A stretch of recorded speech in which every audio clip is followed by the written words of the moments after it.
పరిశుద్ధుడా మీకు కోటాను కోట్లు ఈ రాత్రి డాడీ మా మధ్యకి దిగి వచ్చా మమ్మల్ని ఆత్మతో శుద్ధి చేశాడు అయ్యా.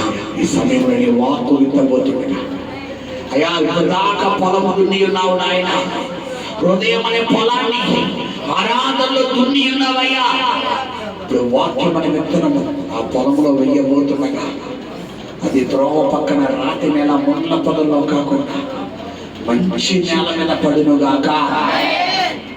తండ్రి నీ కృపనివ్వమని యేసు నామం పేట ప్రార్థిస్తున్నాము తండ్రి. శబ్దంగా స్తోత్రం చెల్లిద్దామా?